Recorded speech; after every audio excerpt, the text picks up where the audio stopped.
Hello, and thank you for joining me on another episode of the Tech Exec podcast, where we triple your impact per engineer.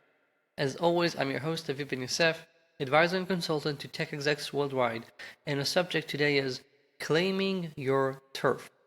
Now, dear listener, we can speak directly and frankly here. It's just you, me, and my Negroni over here in my hand. And I want to talk about how we seem to manage ourselves when it comes to working with our manager. Before I get to that, let me take a sip and put the Negroni down. Sorry. All right. Now, this is a topic that came to me because I've seen this happen so many times in the past, and it just so happens that the past few weeks I've been helping several executives with this. And the problem seems to be that we go too much into, order taking mode or permission requesting mode, and that's just not the way things should be working. I'll try and give you an example. When a prospect comes to me and tells me, I've heard you work with companies, you do this and that, we need someone to do this for us. And this is something very deliverable like we need a leadership training, we need someone to have an offsite, whatever. And what I can do is I can say, yeah, of course I can do that, and reach for the check. But that's not what I do. I say, hey, you tell me what you need, and I'll tell you what I think is the best route to achieve it. So leave the consulting to me. And I often tell my clients they need to be doing the same when it comes to their purview, when it comes to things that are their responsibility. Stop abdicating. Stop giving your manager, even if it's the CEO, stop giving them the ability to decide exactly how things should be done. They should be giving you objectives. They should be talking to you about goals, about business needs, about the budget that you should be sticking to. But they shouldn't tell you, for example, I've been hearing things lately like, yeah, I hired those people, my CEO really wanted them, even though I didn't think they're a good match. Or we ended up creating those teams because the CEO thought that was a good idea, I didn't think so. Or I really knew that our process was all screwed up, but I didn't change it because the CEO didn't let me. Or the CEO said I cannot have that extra step in our processes because that's too much overhead. And, it's perfectly fine to hear feedback, to be open-minded, to hear what others have to say, but there's a fine limit here between being responsive, being open-minded, and letting people tread all over you. Or, treading over you might imply that there's any bad intentions here or politics. I don't think that's the case pretty much ever. It's more like people stepping on your toes or going into your turf because they don't realize that there's like a personal space boundary they shouldn't be going into. You don't want to be a close talker, right? And therefore, I think that more and more of the leaders today should accept the fact that they are leaders. And being a leader means that sometimes you have to manage up.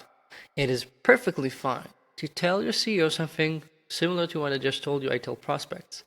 Telling them, look, I'm hearing what you're saying about, hiring that person or that structure or whatever. I'm getting that, but this is my team. I have to be accountable for this. I cannot be accountable. I cannot be responsible of what's happening if you don't let me do things the way I think it should be done. So give me your objectives, give me the guidelines, and let me decide on the path to it. And from time to time, okay, you're going to have vetoes by the CEO. I get that, right? No one's operating here in a perfect world. No one's operating in a vacuum. Nevertheless, this should be the exception that proves the rule. This should be something that's so rare that when it happens, you listen because, he's pulling the CEO card. There's got to be a good reason to it. That's the sort of thing this should be, not a almost quotidian daily thing that happens because they come up to you with questions and tell you to do things.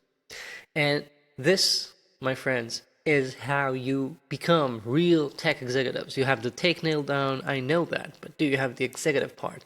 This is a major part of it. This is how we manage our managers. This is how we move upstream, how we claim our turf, and how we ensure that the organization you're leading is not an organization that you'll eventually grow to hate.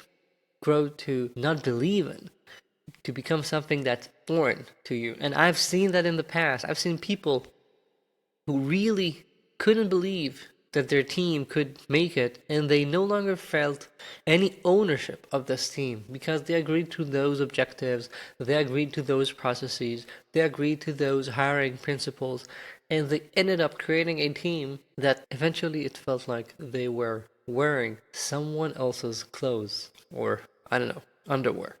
We don't want that.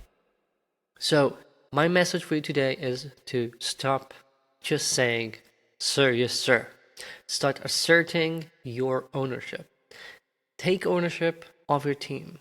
You have the agency. It's actually what's expected. But until there comes the day where you stand up for your own, no one usually understands that this is happening. No one understands that they're stepping on your toes. You have to claim it. And if you claim it, it will come. Or something good will happen. I give you my word. Because at the end of the day, do you want to lead an organization where you always bemoan, they told me to do that and I hate that? Or do you want to spend your career doing something that you believe in? There are no real other options here. Change minds if necessary, but ensure that what you end up with is something you really stand behind of. That's it for this week. Thank you for joining me. If you have any questions or comments, my email is always in the show notes. I'm always happy to hear from listeners. As this goes out, I should still be in Barcelona, so I might take a bit longer to respond. But other than that, just shoot your thoughts at me. Happy to hear. And if you haven't yet, do subscribe to my newsletter. It's 3 exclusive insights once a week. I don't share them anywhere else. And the link is in the show notes as well. Thank you. Talk soon.